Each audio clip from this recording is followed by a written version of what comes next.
भवतु। ऋग्वेदे ज्ञानदीप्तिः, यजुर्वेदे कर्मनिष्ठा, सामवेदे स्वरानन्दः, अथर्ववेदे आत्मप्रकाशः।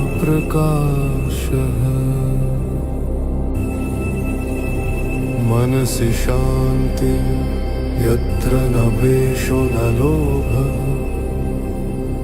न मोहः न क्रोधः, केवलं बृजेशभावः सन्निविश्यते।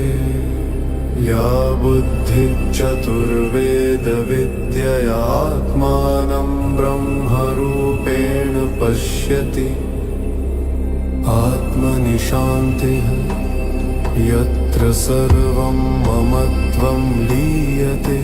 केवलं ज्ञानदीपः चतुर्वेदी प्रकाशते, सात्विकं तेजोरूपेण ब्रह्मभावं ददाति।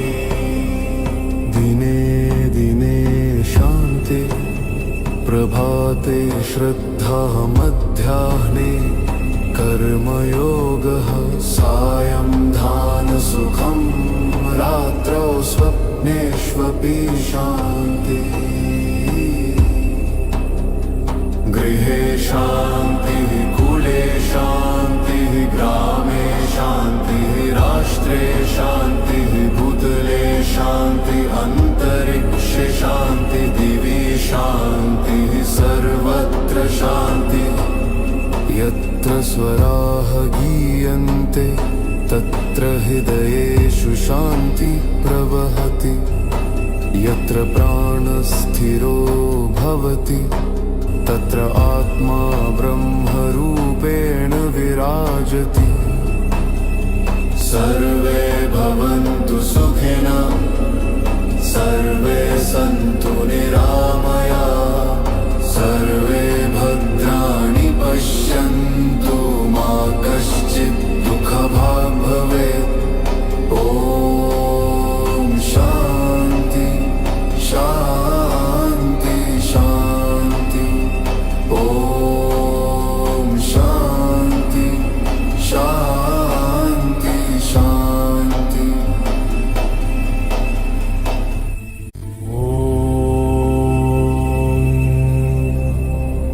वेदेषु शान्तिर्भवतु।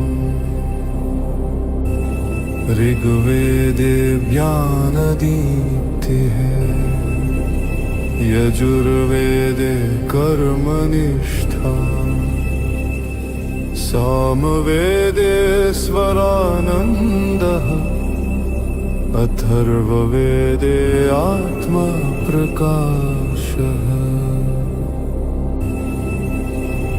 मनसि शान्ति यत्र न द्वेषो न लोभः, न मोहः न क्रोधः, केवलं बृजेशभावः सन्निविश्यते। या बुद्धिः चतुर्वेदविद्यया आत्मानं ब्रह्मरूपेण पश्यति, आत्मनि शान्तिः यत्र सर्वं ममत्वं लीयते। केवलं ज्ञानदीपः चतुर्वेदी प्रकाशते, सात्विकं तेजोरूपेण ब्रह्मभावं ददाति। दिने दिने शान्ति, प्रभाते श्रद्धा, मध्याह्ने कर्मयोगः, सायं ध्यानसुखं, रात्रौ स्वप्नेष्वपि शान्तिः। गृहे शान्तिः, कुले शान्तिः, ग्रामे शान्तिः, राष्ट्रे शान्तिः, भूतले शान्तिः, अन्तरिक्षे शान्तिः, दिवि शान्तिः, सर्वत्र शान्तिः। यत्र स्वराः गीयन्ते तत्र हृदयेषु शान्ति प्रवहति। यत्र प्राणस्थिरो भवति तत्र आत्मा ब्रह्मरूपेण विराजति। सर्वे भवन्तु सुखिनः, सर्वे सन्तु निरामयाः।